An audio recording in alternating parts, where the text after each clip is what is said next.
So welcome to Stubborn Fat to Abs Part 2. If you haven't seen Part 1, make sure you check that out. Click on the link above because we covered a lot of important basics over there. And also keep in mind that I'll be answering all of your questions in Part 3. I'll be doing a Q&A. So if you have any kind of question, anything you feel that was left unanswered, anything you felt that I didn't analyze enough, even if you have any objections on any of the things that I said, make sure that you leave a comment below. Ask me whatever your question is, and I'll be answering all of those in Part 3.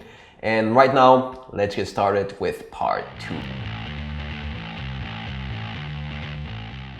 So stubborn fat might be stubborn, but that doesn't mean that it's immune. It doesn't mean that you can't get rid of it ever. So how do you get rid of it? Well, a combination of dieting and exercising. And I know a lot of you right now are like, duh.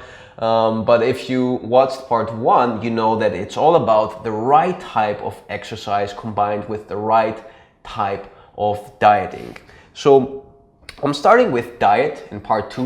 We'll cover exercise in Part 3. So the reason I'm starting with diet is because, as the quote says, you can't out-train a bad diet. That means, that whatever kind of exercise you do, as hardcore as you train, if your diet sucks, you're never going to get rid of that stubborn fat. So, for the average person, just being on a moderate caloric deficit and doing a decent strength training plan, will eventually equal to him getting or her getting some really good results. They will lose most of their fat and look pretty good. But this doesn't work as well for people with stubborn fat, right? I mean, it does work in the beginning, but once you reach that point that you're quite lean, but you're really struggling, with that last part of stubborn fat, a regular diet won't do it for you.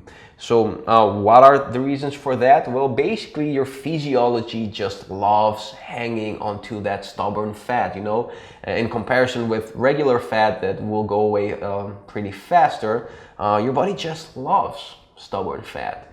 And the way it does that, the way it makes sure that you don't lose it, is by decreasing your metabolism and adapting to moderate or small caloric deficits. As a result of that, progress becomes excruciatingly slow, and that also leads to frustration, and frustration leads to a lack of motivation. And in the end, you're like, just screw it, I'm done. And after like weeks of consistency or even months, you just look at the mirror and you're really disappointed, and I get that.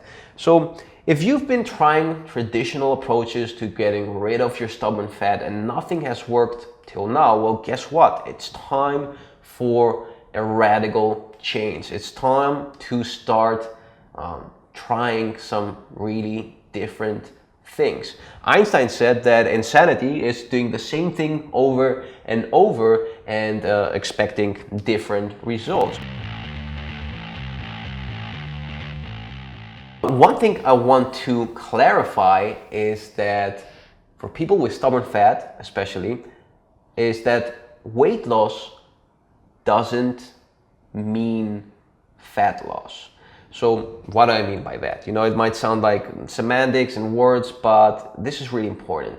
When you're losing weight, it's also the quality of weight you're losing, because when you're losing weight, you're losing on one hand fat and on the other hand muscle mass. Now, as a person with stubborn fat, you want to optimize body composition. Well, that simply means that you want to maximize fat loss and minimize muscle breakdown. And in some cases, you can even increase muscle mass, even when you're losing weight. So if you're just focusing on, losing a lot of weight, doing like extreme diets that are not that good, a lot of times you'll just end up more skinny, fattier, right? I mean, I'm pretty sure this has happened to a lot of you. I've gotten a lot of messages from people talking about this thing. So if I had to summarize the 3 key points of winning the war with stubborn fat, that would be Number one, having an aggressive, low calorie regime. Why is that? Because as we talked a little bit before, you know that stubborn fat, people with stubborn fat, their metabolisms adjust pretty easily to moderate or small caloric deficits. Number two is to cycle these aggressive low calorie regimes. So you can't be doing these for too long because that just messes up with your metabolism. It's not that healthy and your body starts adapting again.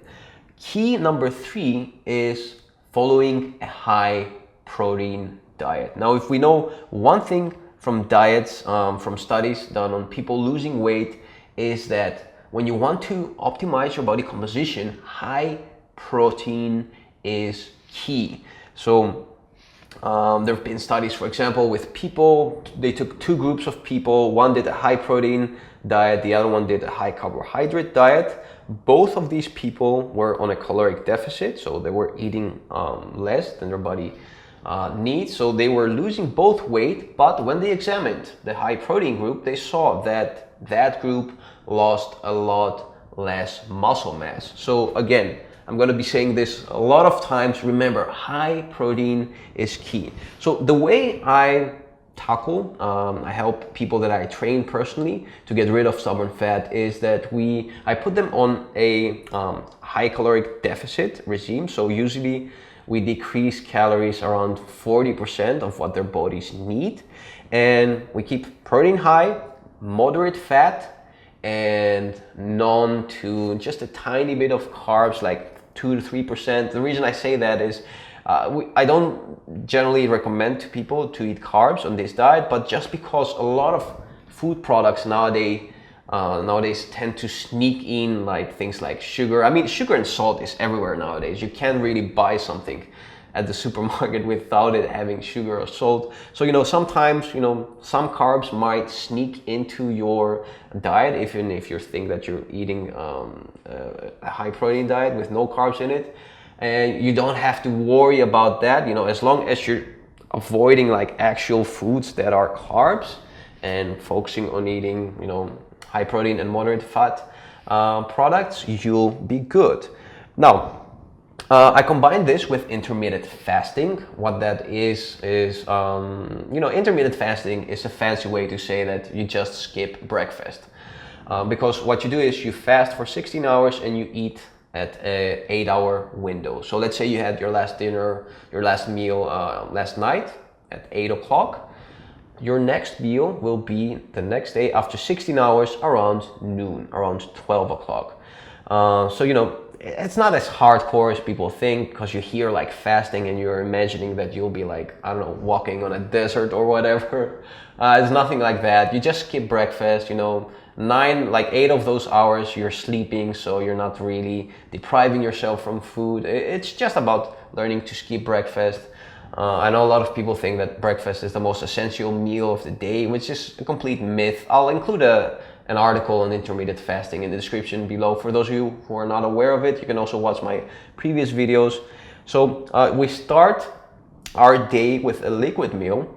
So it's not exactly fasting, it's a little bit of a cheat, because we do have a whey protein shake in the morning. But in this diet, what I mean by fasting is fasting from solid meals. So you can have like a protein shake in the morning. As a matter of fact, I highly recommend it. So we start our day with a protein shake, whey protein shake, just mixed with water.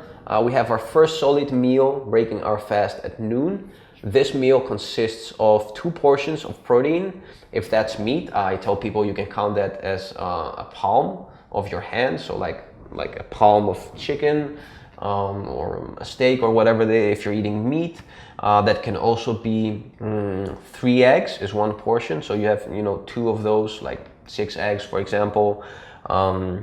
And you combine your 2 portions of protein with as many veggies as you want. Now, keep in mind, starchy veggies do have carbs. So none of the starchy veggie family group focus more on the leafy stuff, these things. So You combine your protein with a little bit of fat, so 2 portions of fat, and by that I mean not more than 250 calories from fats. That can be olive oil, that can be real butter. Try to focus on healthy fats. That can be like about 2/3 of an avocado. That can be 1.5 handfuls of nuts.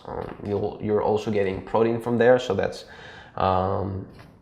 extra bonus protein points. That's the first meal of the day, and you just have another meal structured the same way again, usually ending of the day, so around evening. On top of that, another protein shake, so 2 protein shakes, 2 to 3 protein shakes in total per day.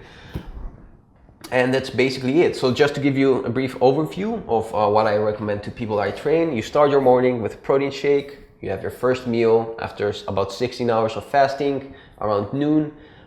You can have a protein shake between your first meal and the last meal of the day if you're feeling like really hungry. And you have your second main meal of the day around, let's say 7 to 8 o'clock, whatever is more functional for you, a few hours before you go to bed. And before you go to bed, you have another protein shake. This one should be a slowly digestible protein shake, so you can just mix whey protein with milk or have an isolate protein shake. These are more or less the calories for men. You know, again, it depends on your size, how tall you are, how heavy you are.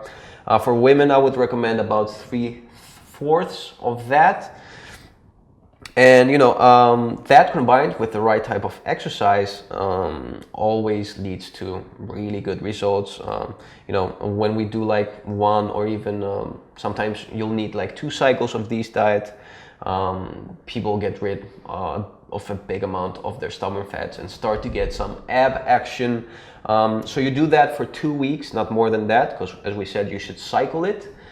Then for 1 week, you eat at maintenance. You can eat carbs again and basically all the good things that you like. We keep the dirty foods to a minimum. So during that 1 week, we try to eat 80% of healthy, as less processed foods as possible. You can have 20% of a healthy dessert. Usually that will be chocolate. And yeah, that's more or less it. Again, you know, keep in mind, I can make like a custom diet for everyone over here, like for all of you people watching this video. So I'm just giving you a brief overview of how this plan is usually structured. Again, depending on your lifestyle, your age, your basically your job. For example, some people sit all day, some people have pretty active jobs. Like in the superhero home workout, I had some people who are doing super heavy farming work. And you know, like these people have different needs, obviously. If you have any health issues, you know, you shouldn't be doing aggressive diets unless you have somebody supervising you, a health specialist. If you're still developing, if you're like 15 years old, you know, again, you shouldn't be doing extreme diets unless you have a health specialist keeping an eye on you. And yeah, more or less that's it. I'm working a lot on making a more detailed and adjustable plan for everyone. I don't know what I'm going to do exactly. This might be like a master course I'll do soon, or a book. I'm not sure. Let me know if you're interested in that. I'm working a lot on it, trying to make it as good as possible and as flexible as possible in order to be applied to all of you. Make sure you subscribe on my newsletter, actually, because that's where I'll be sending all of the information that concerns people with stubborn fat. That will be, I'll make it a special list for people who are struggling with stubborn fat, and you know, any kind of related content I'll make in the future, I'll always let you know. What else? Yeah, so we covered the diet section for today. Next part 3, we'll be covering the exercise approach. That is also extremely important when you're trying to get rid of stubborn fat. You know, it's not the traditional strength training plan that most people do. It's a lot more adjustable for people with stubborn fat. So make sure you watch part 3. Again, any questions you have, just leave them in the comment section below. Let me know what are your biggest struggles with stubborn fat. Let me know what are some maybe extra things you'd like me to focus in part 3. I just want to make sure that we cover everything before I finish this course, because a personal quote of mine is that doubt kills action. When you're trying to accomplish a really challenging goal, it's essential that you know the exact actions, the exact steps that you'll be following in order, to destroy this goal, in order to deal with your problem as efficiently as possible. Clarity is confidence. So leave me your comments below, any kinds of questions you might have. Subscribe to my newsletter to stay posted with other news regarding stubborn fat, and maybe a more future detailed guide that I'll be providing soon. And until next time, keep on training.